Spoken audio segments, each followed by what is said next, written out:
All right, everyone. Thank you so much for being here. And I am so excited to be presenting our latest office hours live virtual Q&A, financial advice for neurodivergent professionals. And as you saw, if you have registered for this session, you know that it's a very needed conversation that we need to have around being neurodivergent and managing finances, which is honestly one of the most overwhelming things for me personally, because I am terrified of numbers. I can't deal with it. So, but luckily we have an expert here today to discuss that. Now, we're just going to get started here. So I'm just going to introduce myself real quick for anybody who doesn't know me. My name is Veronica Yao. I am the career coach behind Atypical Careers, and I specialize in helping neurodivergent professionals build sustainable work lives. Because who doesn't want that? Who wants to be burnt out at the end of the day? I mean, we've all kind of felt some sort of variation of that for sure. But what we want to do today is really tackle, how, our finances, and maybe chat a little bit about how it kind of impacts our work life and vice versa. So definitely, Jessie is definitely one of the best people to talk about this. She is a finance educator at Kaizen Lemonade, which is a really exciting new project that it is coming up. So Jessie, I've been talking a lot. Why don't you take it and tell us a little bit about yourself? Hello, everyone. Hi, I'm Veronica. My name is Jessie. First thing, I think that the timing of this is very cosmic because this month is actually Financial Literacy Month. So I think it's kind of a really great timing that we're doing this. Since you don't know me yet, I'm going to give you kind of a very honest, but not like sad girl dog story. I'm a single mother of two. One of my kids is actually autistic and couldn't attend school for 4 years. And I dealt with an ex who spent 8 years dragging me through court because he would rather do that instead of pay child support. I've been through shelters. I have lived in my car. I've lived on peanut butter and bread. That's the kind of budgeting I've lived on. And I've survived a relationship that nearly cost me my life and my home. I'm ADHD, autistic, and I battled CPTSD.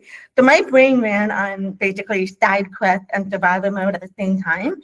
On top of all that, I'm deaf, so, sprinkle, let's just add that into there. So if you don't think I know about, I do know about.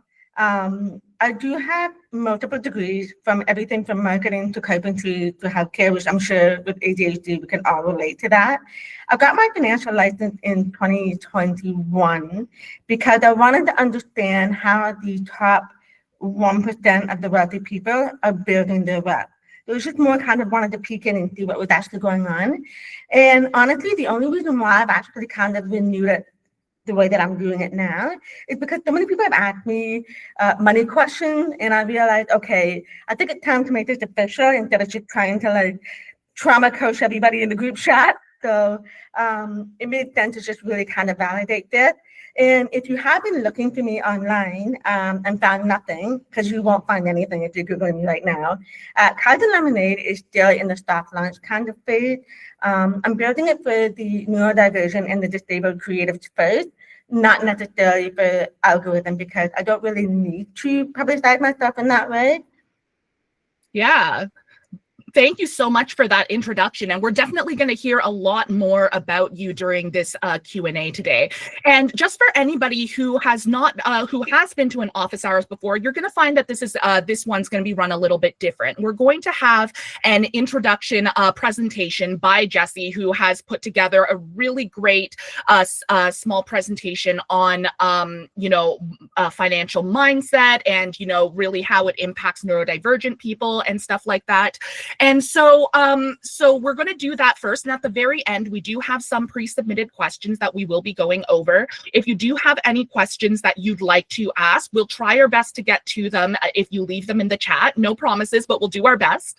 But that's pretty much it. Anything else from you, Jessie, before we get started with the presentation? Yeah, I just noticed something pop up about it's the LLQP, which is for Ontario. Each province has its own regulating financial body, and then we have the federal regulating body, which regulates all of our ethics, making sure that we're not doing money laundering or anything like that. Yeah. And I just want to chime in and say, by the way, because we have an audience from all around the world, not just Canada, which is where me and Jesse are from, we won't be able to give region-specific financial advice today. But what we are going to focus a lot more on are, the dealing with the real problems that come with, being neurodivergent and trying to manage money. If you have money to begin with, which is like something that I hear so often from my clients, is like, how am I going to get out of this stressful, scenario if I don't have the money to kind of pull myself out and everything. So we're going to be really be addressing mindset. We're going to be addressing some practical tools that you can use and everything. So I'm really excited for all of you guys to get this information here. So why don't we get started? If you're cool with that, Jesse, I'm going to move to the next slide. Dive in. Let's do it. Oh my gosh. Okay, hang on. There's a pop-up and it's covering the button that I want to press. Come on, do the thing. Okay, here we go. Take it away. Okay, first I want to say, I'm going to be really real with you. I'm not sitting here pretending to be a millionaire. I'm not going to hit you with the whole, I made 200K in 30 days kind of story. What is true about where I'm at right now is that I'm no longer drowning. I have more spoons than I used to, not because life got easier, but because I finally stopped burning them on chaos and the guilt spiral, the shame spiral. These are the things that we tend to go through a lot. Because the thing is that stress is going to happen regardless. That's the trick. The trick is just how do you spend your spoon on it? Because that shift alone can make the difference of you getting from broke to the next step. And so that's why I actually started creating the ebook. It actually was Veronica that inspired me to make the book because she had so many questions and we were just literally sitting there in the cafe talking about it. And I was like, this could literally be a book. And then we were laughing about it. And then it actually ended up happening. So that's why I made this book and why this webinar is existing. Because a lot of what you're going to learn today comes from the tools that I built myself when I was tired of fighting for my own life kind of thing. And the goal is to be neurodivergent friendly, trauma aware, and focus on strategy because I don't like fluff. Right? Fluff doesn't do anything when you've got $5 in your bank account. And the traditional finance world wasn't designed for brains like ours, if we're being honest. Every now and then you might see it looks like I'm reading some notes, and it's because I am. But if I don't, I will spiral and you will hear 10 different side stories and a whole documentary tangent. And this is how I stay focused and making sure that this becomes 1 hour and not 3 hours. So it's really important that I have these notes to keep me focused. So we've covered who I am and why I'm here. The first thing I want to do before we dive into any of the money systems and things like that is focusing on some of the neurodivergent money struggles that we have and the myths that we have been fed. Because let's face it, a lot of them do not apply and verify why we are in the position that we're in. So I'm not going to deep dive into all of them. If you can read it, that's great. If you can't, I can read it out for you. But basically, the first one is disability is expensive. Income is unreliable, and the math ain't mathing. We are not lazy. Please remember this. You are not lazy if you are in this situation. You're in a game that was not set up for people with our brain. Okay, because we're counting spoons all the time, and that's a very real thing that we have to deal with. And also, having a disability is expensive. We have to pay, $300 for sound canceling headphones. Me as a deaf person, I have to pay for my hearing aid. It's not covered as much as we think that they should be, to be honest. And even things like having access to things, for example, being able to pick up the phone and call versus using an email because that's what works for us. Those are things that cost money, which is why having a disability is expensive and sometimes a full-time job, right? So that's why that's one of the myths that we need to really kind of realize is not true to who we are. Systems are inaccessible, irrelevant, and often overpriced. So I've tried so many budget templates for my ADHD, even the one that would say ADHD budget template, and I've tried it, and the reality is that none of them stick. None of them really work. And for that reason, it makes it very difficult for us to budget. I hate the word budget. We'll get into that into something else. But it makes it difficult to be able to be staying online and doing all these templates. Because the other thing too about budget templates is, how do I budget $5? So when they have this list of all these things that you're supposed to pay for, I'm like, Okay, aside from rent, what else am I paying for? Because I have $5, right? So it's very irrelevant to what we're dealing with and what we're struggling with, and some of the way that we process our information. And most advice out there equals neurodivergent fail. Just track your expenses, just like the budget thing. And I always used to be like, okay, Janet, but like, what if my executive function filed for divorce? A lot of our money advice seems to skip over the stuff that actually matters to us. And a lot of us are dealing with trauma, and we're dealing with like days where we shut down and we have like low spoon days, and we've let things slide, and we've got like emails. Like I still have an email inbox that has 1,500 emails that I haven't even opened yet. So when we're dealing with things like that, it's very difficult to be able to focus on our budgeting.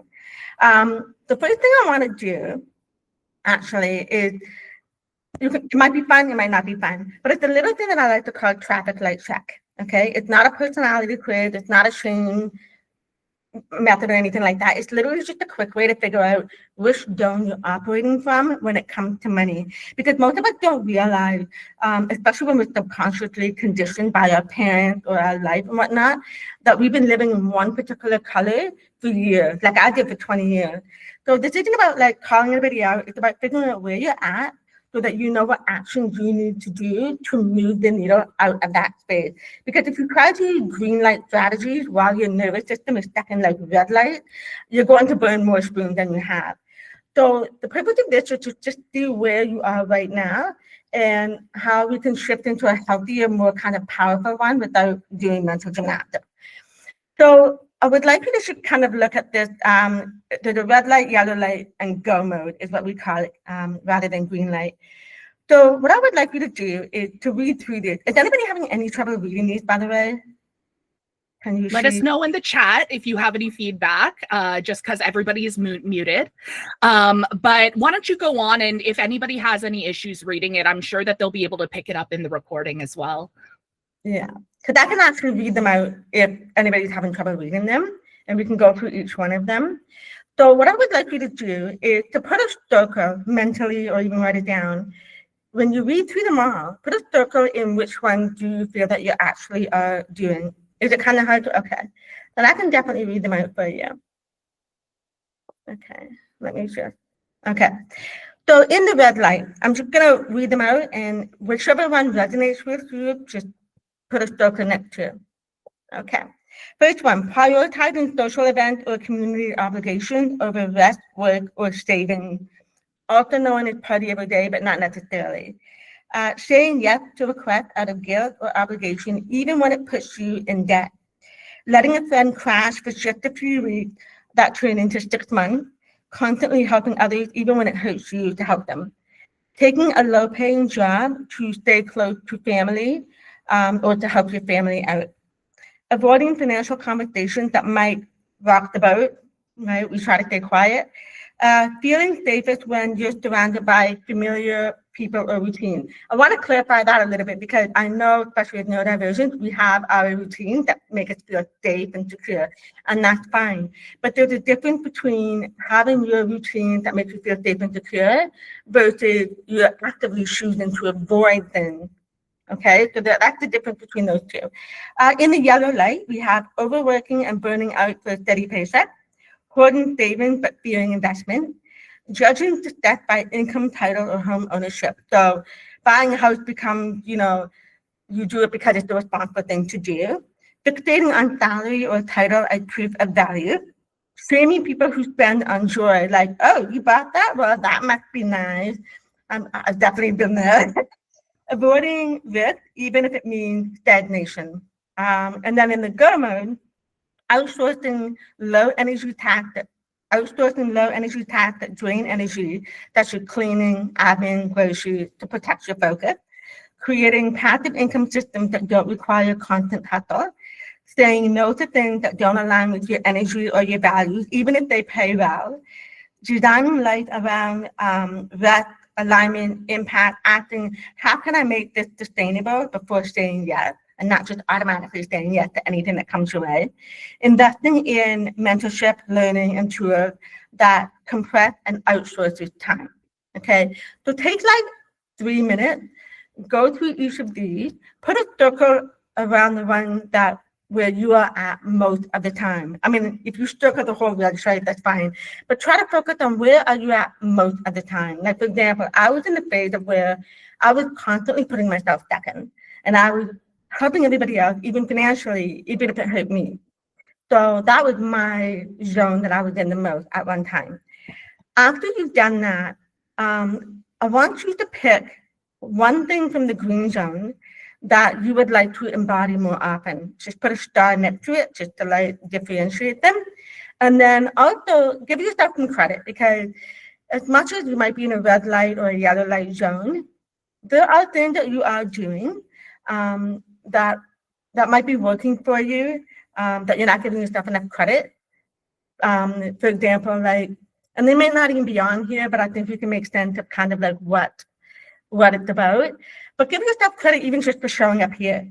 Like, that's a green zone thing. That's a go mode. You're showing up here because you want to learn, you want to improve, you want to be better, things like that. So that's important. So give yourself credit for that even, right? And then once you've done that, this is more just for you to have for your own personal awareness, okay? Because now what we're going to do, I'm just going to put this up here, because Veronica's going to pull up the slide. I'm going to explain why each one of them, what they mean and why. Poor people prioritize relationships, okay? The core belief is that as long as we have each other, we'll get through it. My family is definitely of that mindset. And this mindset often comes from like survival conditions where support network are the safety net, not the money. And this isn't a bad thing. It shows generosity, it shows connection. But when survival depends solely on your community, you are literally one crisis away from like a collapse, okay? It's a heavy weight to place on your community and on yourself, because then you come from the mindset of like, I have to take care of everybody. And sometimes you put yourself second because you do that. These behaviors are more sustainable when it's practiced from a place of stability. It's not about choosing between or being generous to your family and growth. It's about building a foundation where you can give freely without going under. Okay, makes sense? The next one is middle class. This is the yellow zone.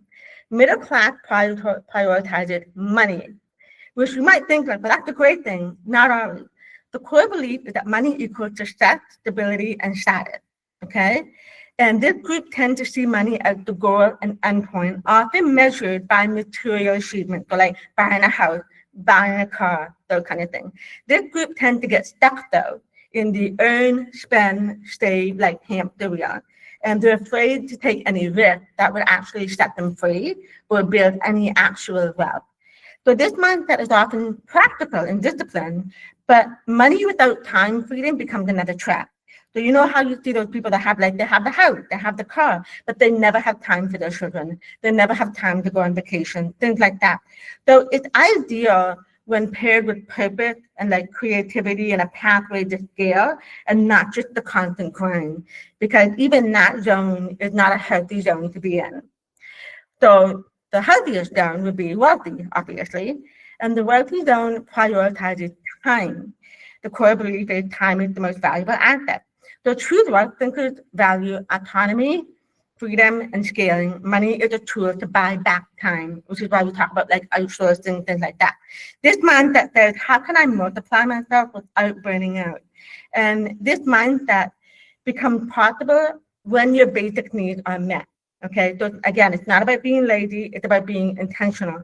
Freedom in this format is built, not just found, you know, and I know we talk about like people who, when, you know, they get a lottery ticket and they win and whatnot. If they do not have the wealthy mindset, that's why they said something like 63% of people who have gotten money from the lottery, it's like gone within the first year. So that's why your mindset is important, because if you can't handle how to work with $10, then how do you handle winning $10 million, right? So the next thing we're going to go into is money mistakes and kind of like a bit of a shame detox, if you will. Because now that you've checked your traffic light, I want to talk about something that most financial educators are kind of avoid this topic, right? And money mistakes are things that most of them don't want to talk about it. But I want to talk about it in a way that is not a like you messed up kind of way, but more like we are human. We are wired differently, and we even have survival patterns that replicated stuff that we may not be aware of. This section is more about ownership because ownership is the door that unlocks the next level. And the same aspect when we're in this situation is like the little like critter that kind of keeps stealing your spoons and like locking you out. So there is a difference between the two. So let's go through the money mistakes that we make on the next slide. So these are the top 5 money mistakes that we make as neurodivergent people, okay? Avoiding bills until they become crises. We've all been there, right? It's not stupidity. This is like your amygdala hijacking your executive dysfunction, okay? Your brain thinks that that bill that you got in the mail is a threat, so it freezes. So it's basically survival mode, just wearing a stupid hat is what it is, okay? Number 2 is hyper-focusing on pleasure projects instead of responsible tasks. I definitely have been there, and we have definitely been called irresponsible. And I want to make it really clear that this is not irresponsibility. This is like a dopamine regulation issue. Your brain is literally starting for something that feels good or stimulating, the dopamine, right? And, banking and taxes don't qualify in that category. The next one is emotional spending or micro reward. And I definitely have done that where it's like, oh, well, I'm just going to reward with this little treat. And it's not about being bad with money. It's regulation. It's your nervous system being unregulated and not having access to healthier tools to go for. Because the thing about neurodivergency is most of us have gone through some form of trauma. So now we're dealing with neurodivergency and trauma at the same time. So it's double the workload for us, and that's why we have to work. That's why we're so tired, because we have to work so much harder. Number 4, renting your identity from your panic. And I was definitely guilty of this. Once I fixed everything, my life is going to be perfect. And it's not, and it won't be. Because, if shame was like your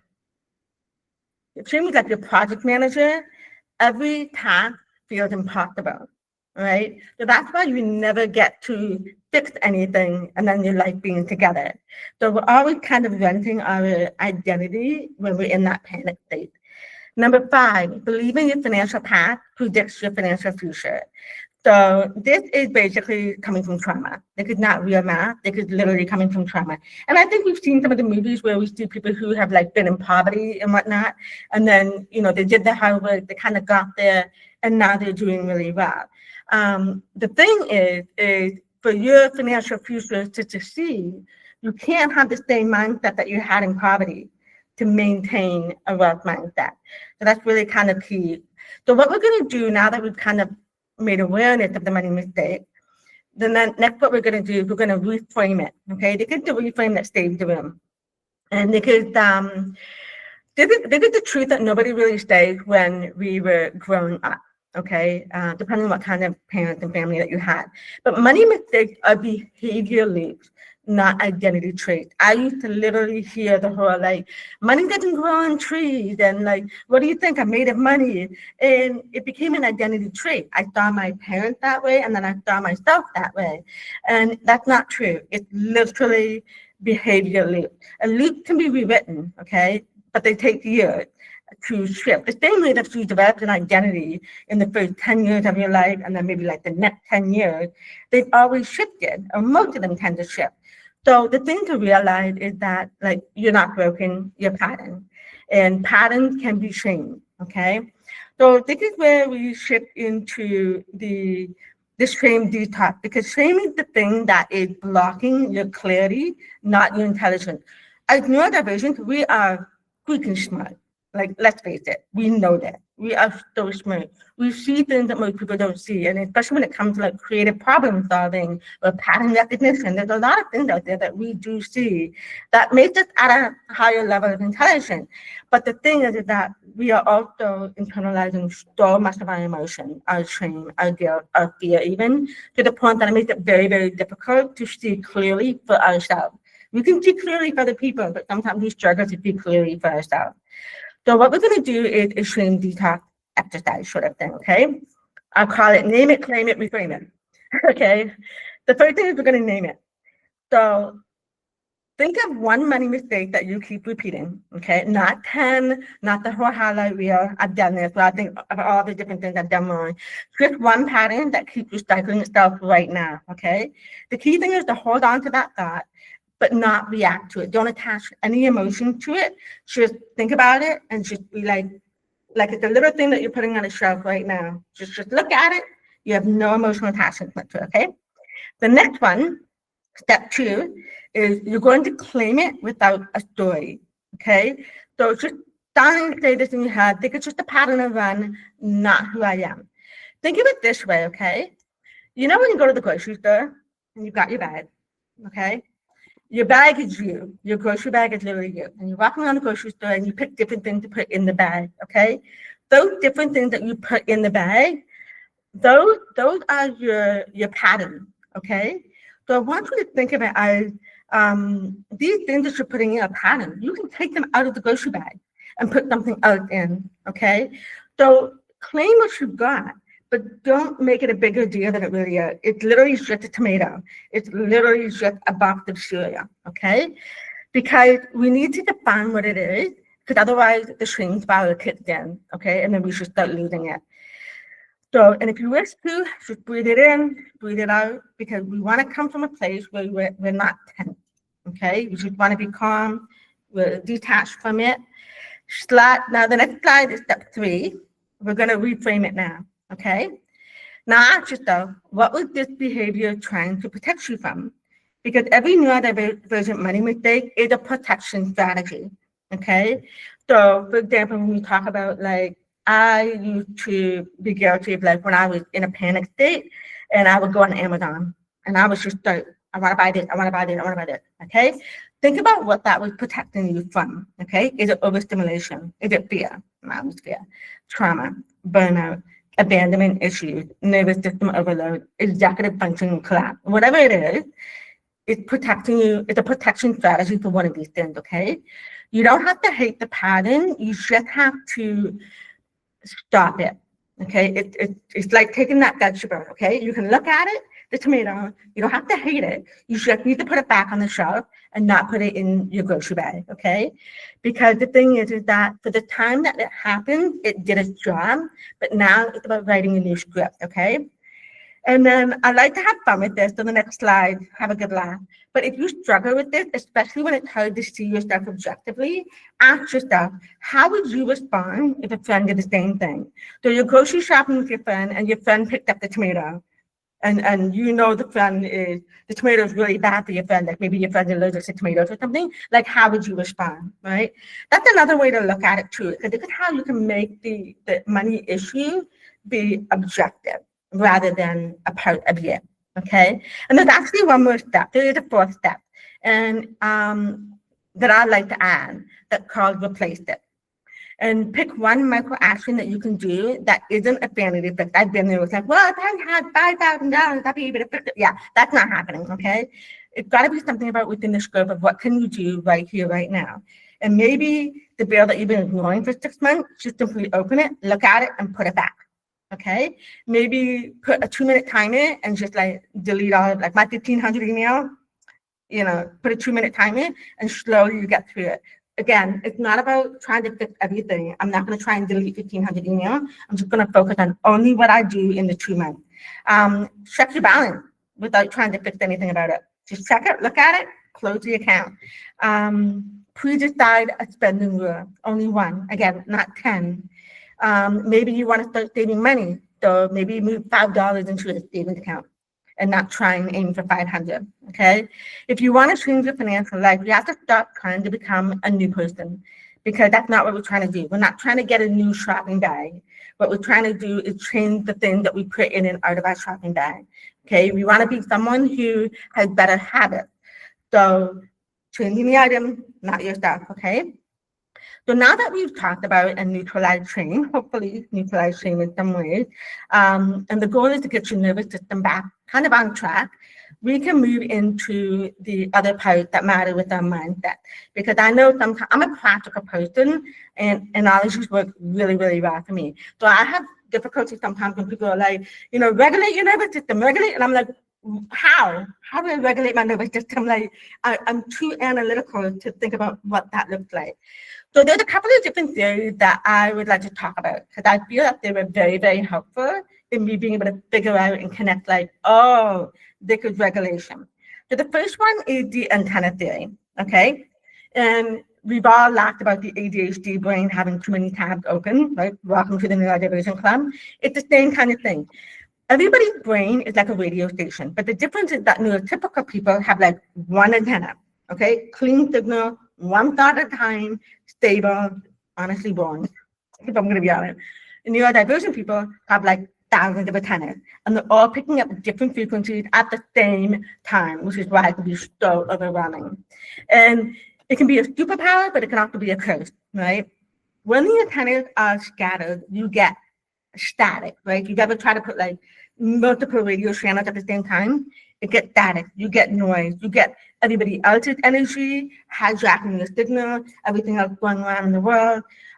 You get poverty thinking because every antenna is tuned into survive now, panic later, okay? So you're picking up all the things. But when those antennas line up, you're unstoppable. If you put all together, laser beam focus and energy, pattern recognition, like on God mode, really. Alignment is not about changing who you are, it's about not even becoming more normal. Don't even try to have one antenna, never gonna happen. It's about aiming your antennas in the same direction.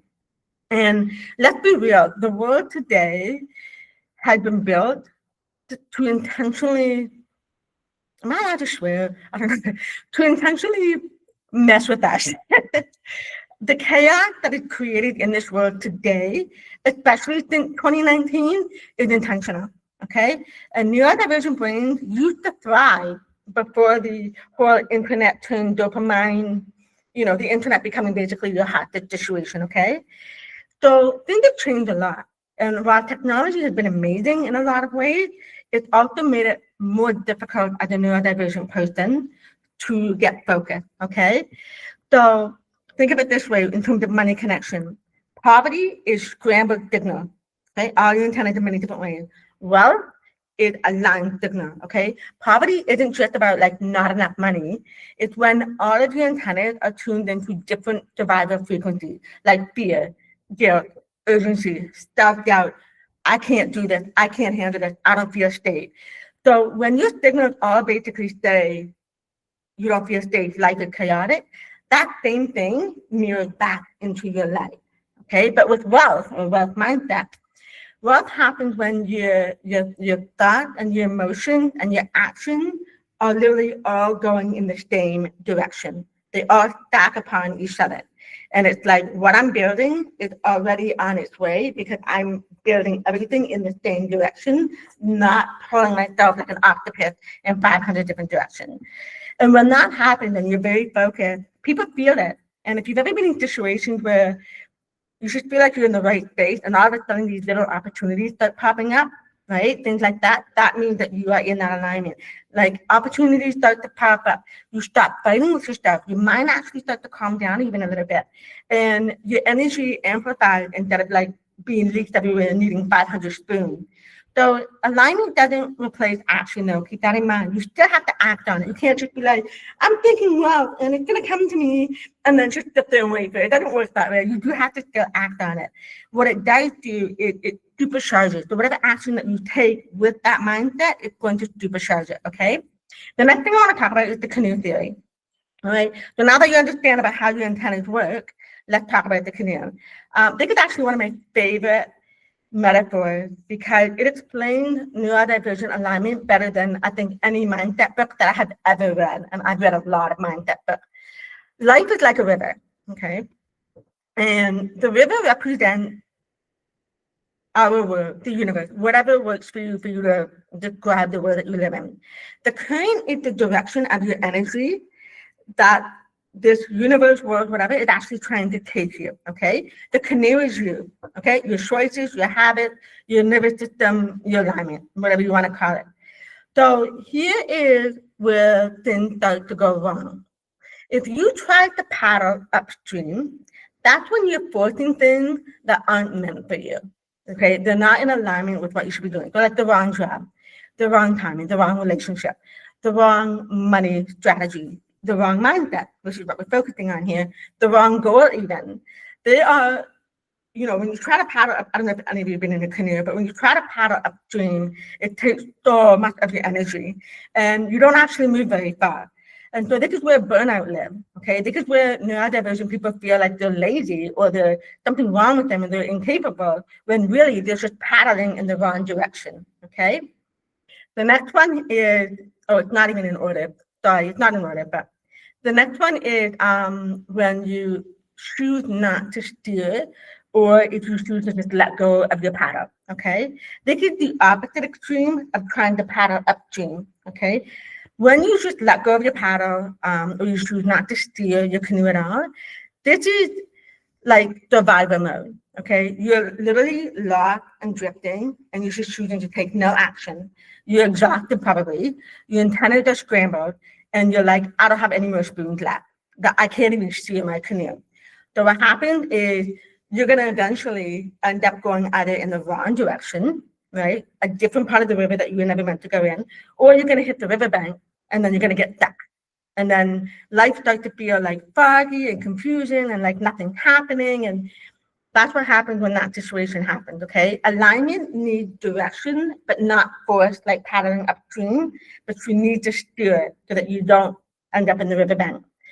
Now, going with the flow and steering it, that's kind of where the magic happens, okay? You're not fighting the current, but you're also not completely abandoning the canoe either. You're allowing the universe, world, whatever, direction to kind of guide you, but you are doing it intentionally. And this is when life starts to feel like it's less forceful. There's less burnout, there's more momentum, things start happening a little bit more. Decisions feel clear, you can think clearly, opportunities are more obvious instead of questioning, like if you've got 10 different things, you're actually able to kind of focus and go, like, there could be opportunity, there could be opportunity. And many responses about that. And this is where neurodivergent brains thrive, because you're working like with your nervous system and not against it, which is like paddling upstream or just going wherever. Now, I like to add, and this is kind of the analogy that I added, which is the whitewater rapids. Going through a hard time doesn't mean that you're off course.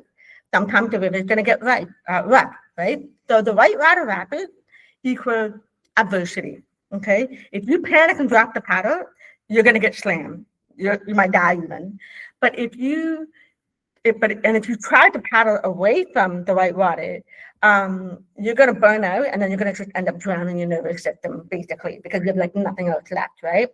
But if you stay present and you steer very strongly and trust the current, you get through it faster, right? So here's the kicker. The river always, on the other side of the rapids, smooths out. Always. We don't have anything in the world where the whitewater rapids run for the entirety of the country, right? It always eventually smooths out. So to kind of like wrap up the canoe theory, upstream equals burnout. Having no paddle equals like being stuck or lost.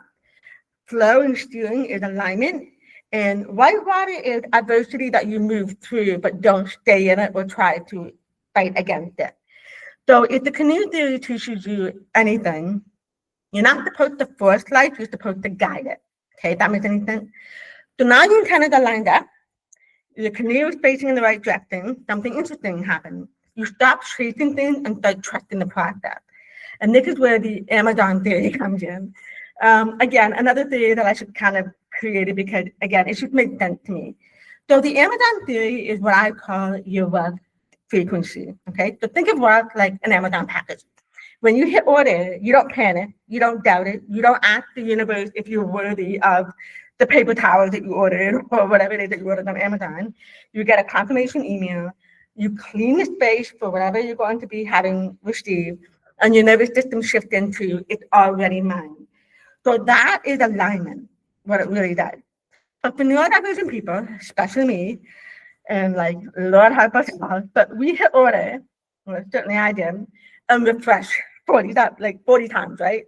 We imagine 18 ways that our packages could like get lost and not show up at our door. we assume that the driver is lying about the delivery time, right? Because you know how when you look at it and it's like, oh, delivery coming at this time, and it's going to be there by 6 o'clock. And at like 5:58, we're like, our delivery driver lied to us, right? We're thinking things like that. And then we start thinking like the world hates that because we can't get what we. So that constant refreshing, the scrambled antenna energy, that's why wealth feels like it's late or not happening at all. Because the moment you stop chasing and shift into expectation, like you order and you trust it's gonna come, that's when everything cleans up. So expectation is not passive, it's just simply more precise, okay? It's the moment that your brain says, I already placed the order, I don't need to chase the delivery truck, my only action is to make space for it, okay? Athletes call it flow state. CEOs call it focus. Spiritual people call it alignment. It's the same process, it's different language. The truth is that you get what you are calibrated for. And if you're tuned into stress and scarcity, that's the signal that you're going to keep picking up, like that radio signal. So if you change the signal, you're going to change the result. Okay. So you probably have heard of like when they say when you decide to buy a red car, that you see it everywhere, right? They didn't magically appear. No, you just turned your perception and tuned it into the red car. Okay. So the one we're going to be going into Q&A pretty soon. And I have a question because I asked this question like, okay, yeah, but this doesn't pay the rent. And it's like, you're absolutely right. Mindset does not fill the fridge with your groceries. But here's the question I have to ask you is, does panic ever do it any better? And I actually literally asked myself that after asking that question. And I was like, well, is panic helping me? No. If stress and survival thinking were literally the answer, every overworked person in this world right now would be rich, right? Alignment doesn't replace the work, it just makes that the work you do count, okay? Just to keep the two different. It's like you're aiming before you shoot. So you still pull the trigger, but now you're actually going to hit something because instead of just running around shooting randomly, you're being focused, you've got your target, you aimed at your target and you're gonna hit it because you're still taking the action. So most of what we were trained, especially if we're neurodivergent, is to grind, stress, survive. That system keeps people tired, not thriving, okay? So I'm not saying that alignment replaces action, I'm just saying that it amplifies it. And then you're less tired because your action is actually gonna do something for you. So the key thing is to make sure that your head and your heart and your habit and anything else are not fighting each other, but rather moving smoothly. So this is not about pretending that bills are going to get paid. It is about clearing enough mental and emotional static from your antennas so that your decisions stop coming from a place of fear. Because when fear is not the one driving the canoe, you can finally create space for like a better paying job, a surplus that you didn't expect, an opportunity that you might have missed. Decisions that shift from this pattern, this hamster wheel that you're in, to the other side that you want to be in. So that's what frees you from repeating the same year over and over. Because I did this for 23 years. I repeated this because my mindset was not there. I was literally repeating the same mistakes, thought process, and everything. So mindset does not replace money, but misalignment blocked it. And I think that's the key thing if you can take from there. And once you stop paddling upstream or you stop scrambling antennas and stop refreshing your Amazon tracking order, your results start arriving a whole lot faster and much more clear. So before we actually jump into the Q&A, I do want to leave you with this. To wrap up everything. Everything is about small shifts. Don't try to change your life out at once. Small shifts, cleaner signals, aligned direction. Remember, it's like shooting the target, right? You want to be focusing on the target. Those are the things that move the needle, not force, not burnout, not panic, okay? And if there's nothing else that you take from today, take this. You are allowed to build a life that does not drain you. You're allowed to have more. You should never feel guilty for that. You are allowed to receive them. And the whole thing about, oh, being humble, no. You're allowed to literally have everything that you want. You're absolutely capable of rising when your system is aligned with your reality instead of fighting it, okay? So now that what we've covered today is literally just the foundation. Your next level opens when everything lined up, your intents, your canoe, actions start contradicting your desires, things like that. And so today is literally just about shift in foundation purely through mindset. Okay. I think we're ready for Q&A now. Yeah, absolutely. And that was, I'm so glad you went through all that, because like, even though, and I know some of us might be suffering from a little bit of information overload, which is a good thing that we are recording this and you will get a recap at the end of it. But so much wisdom in there, and, tying, and a lot of these lessons, apply to a lot of areas of our life. But I love how you were able to tie it into the financial aspect, which is what we so desperately need. And I hope that, it's really resonated with everybody. But yes, let's dive into the Q&A in the last couple of minutes of our chat here. So we'll go through as many as we can. The first one, I will read it out loud. It says, my brain is telling me if I do my finances and taxes wrong, I'll go to jail. Is this true? I have literally asked this question to a finance coach before. I said, if I do this wrong, will I go to jail? Jesse, I know you're not an accountant, but what do you make of this? Yeah, I am not a chartered accountant or a tax lawyer, so I can only respond to this within the scope and out of my lived experience. So the short answer is no. You're not going to go to jail for making a mistake on your taxes. I have definitely made mistakes on my finances and taxes. The long answer is that people who commit fraud go to jail. Okay, like intentional and repeated, kind of like cooking the book, on purpose fraud. You don't go to jail if you file late, if you miscalculate something, if you have neurodivergent executive dysfunction, not understanding tax language. Because if that was the case, and jail was the punishment for tax confusion, half of the country would be behind bars right now, including accountants, because accountants also make mistakes. So what the CRA, the Canadian Revenue, so if you're American, you'll have your own. What they care about is accuracy and correction, not punishment. So if you make a mistake, they're not going to send the police. They're going to send you a letter. I actually had this happen. They sent a letter. And it's usually something like, hey, we recalculated this for you.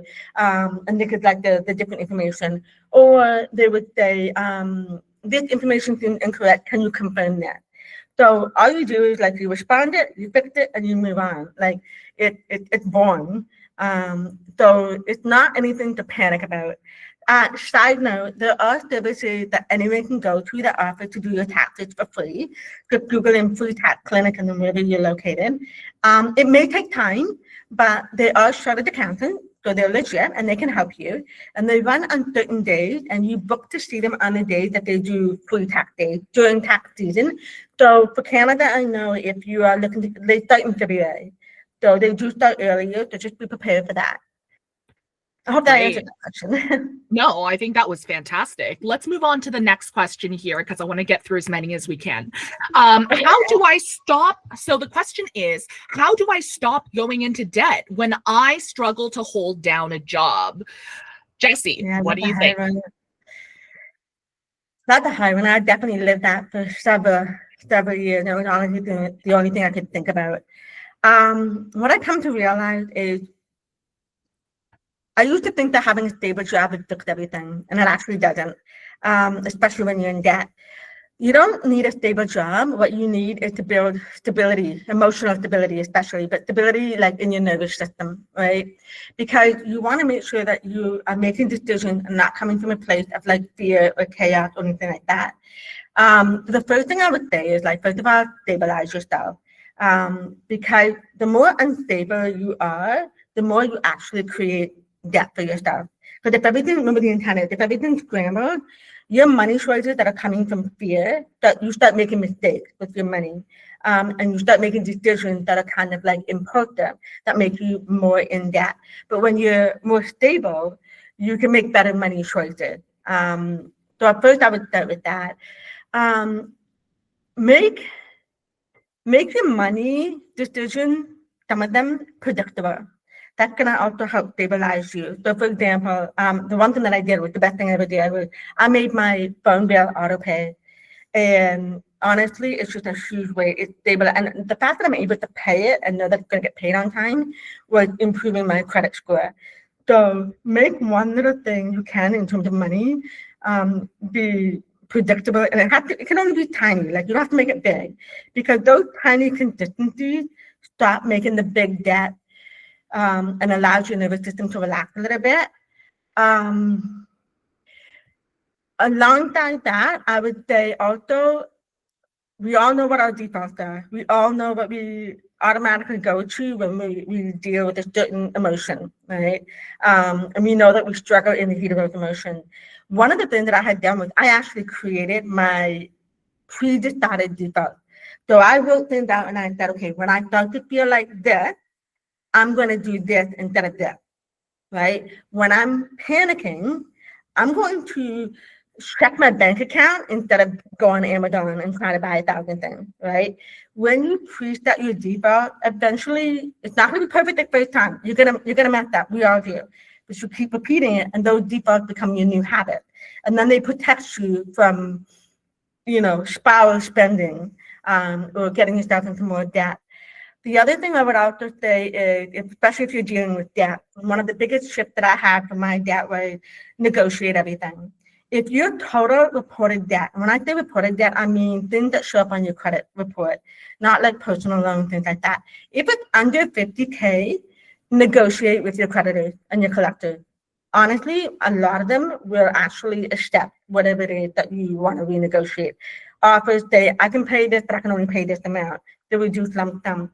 If you need help drafting what you want to say to them to make sure that you really make your point, use ChatGPT. They can write the most perfect letter for you, and it's very, very fast. That's what I did. And I managed to get out of my 5 debts, I managed to get 3 of them renegotiated and gone. If your debt is over 50K though, I would explore consolidation agencies or even bankruptcy. And the thing about bankruptcy is that it's come a long way. There was a time where you never wanted to file for bankruptcy because it would like ruin you. It's not like that. And in the last 8 years, there's been a lot of changes in the way that they do bankruptcy that actually will, you can still get your life back up kind of thing. The thing to remember though, that whether it's bankruptcy or consolidation, you will still have to pay a fee and a portion of the debt.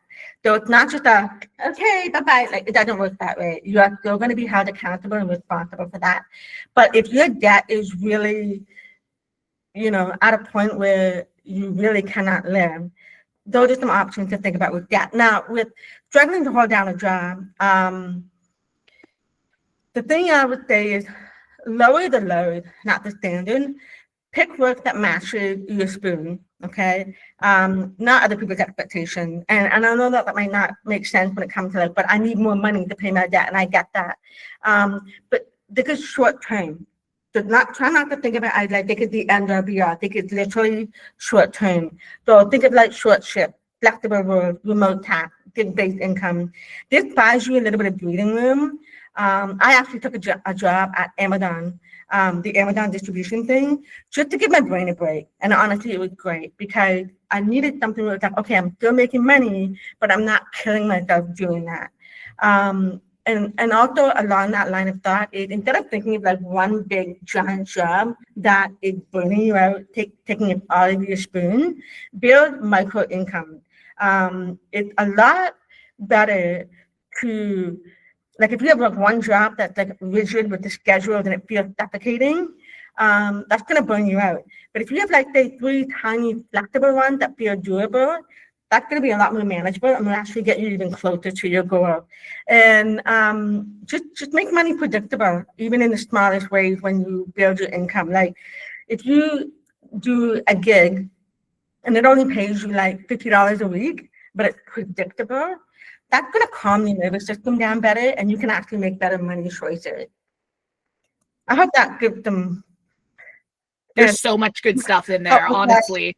So great. And so, like, try to give It advice. is hard to know without more context, right? Like somebody's like, what kind of job should I get? And like, I don't know you. But but that being said, that was really great. And I think we have time for one more question before we wrap up our session today. So I'm just going to write here. How do I know what kind of finance person I need to talk to? Like, should I talk to a coach or an advisor? Are there free options out there? I don't want to be upsold because that stresses me out. Me too. What do you think, Jess? I definitely been there. I was in that really bad spot, and I thought, I'm going to talk to a financial coach. And I did. I went in, and they were like, okay, well, if you give me $400. And you have to understand, I was like a single mother. My kids were very young.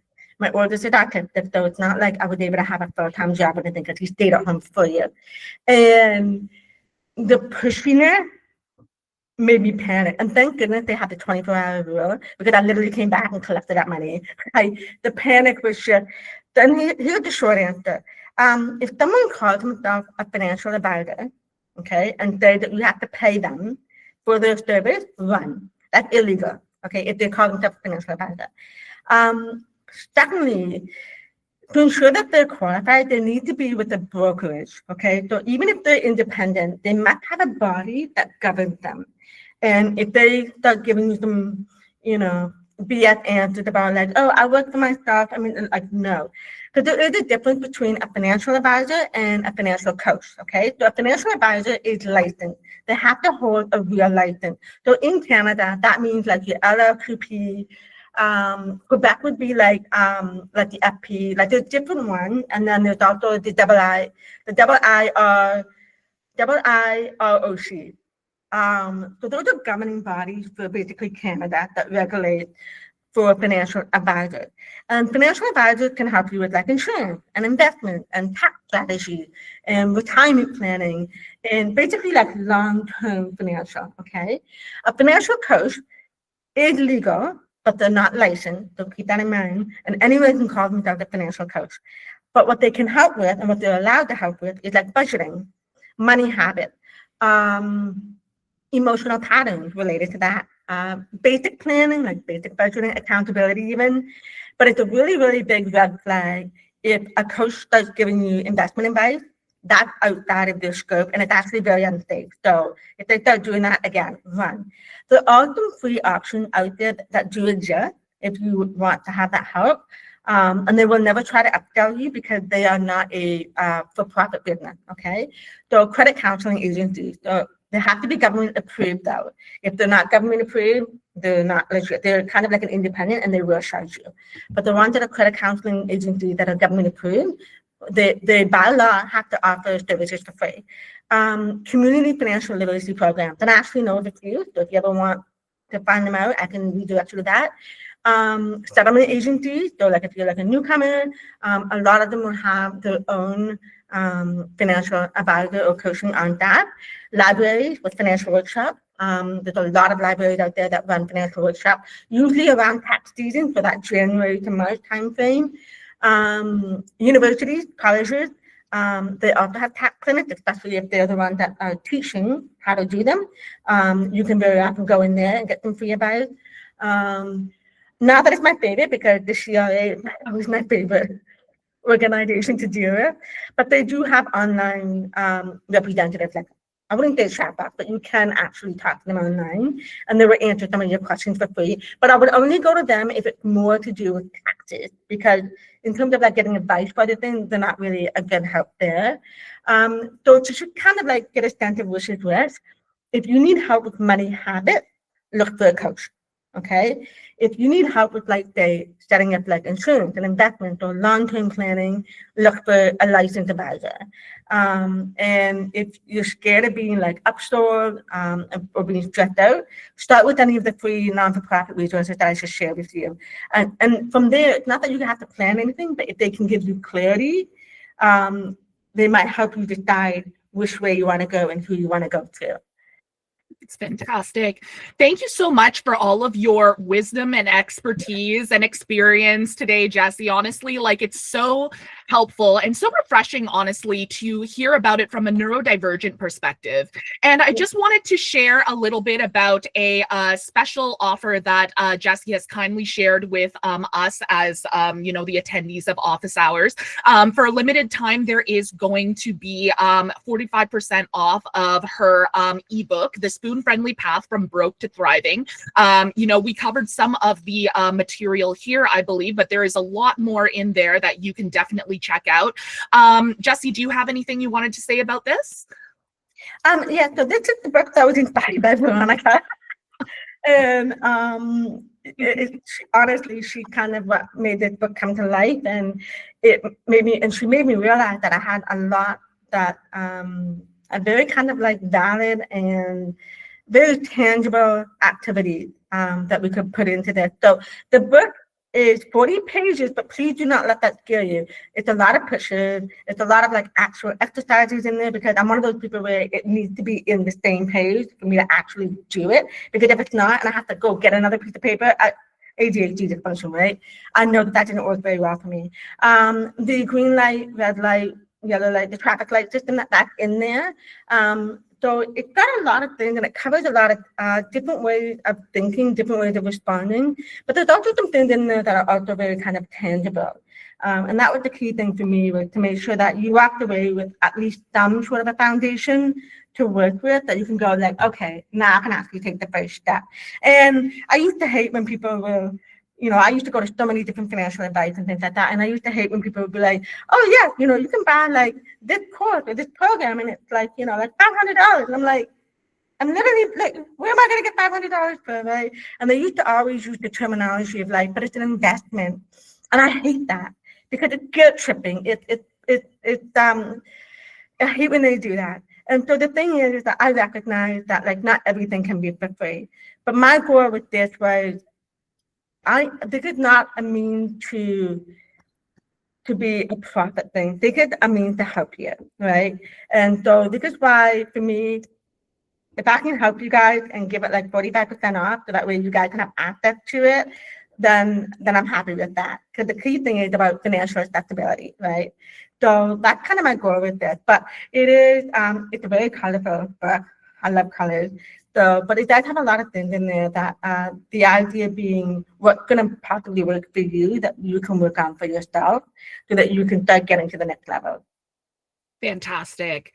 Aside from that, I'm just going to plug my own thing as well. You may know about the Facebook support group, but it is another free resource that I do run through Atypical Careers. I'm popping the link in the chat, along with the kaizenlemonade.ca link that is to Jessie's website as well. Definitely check that out and use the code to check out her ebook. But this is also a support group that you can use if you want to talk to other neurodivergent professionals, ask questions, read about their experiences, feel seen, all of that stuff.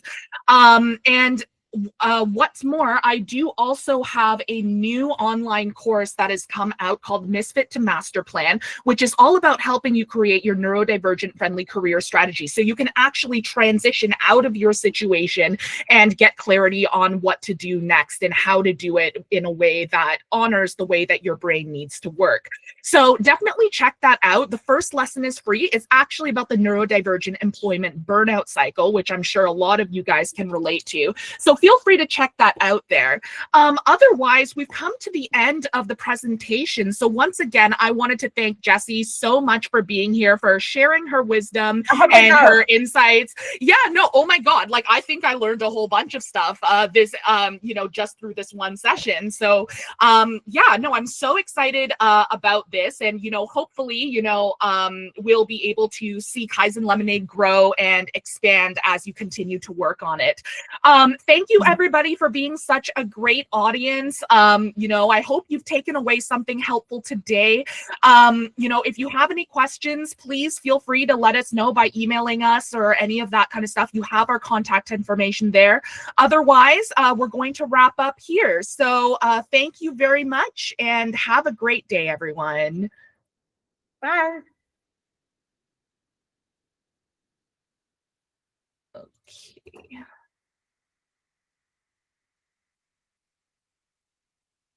I'm just stopping the recording. It's taking a second. Stop.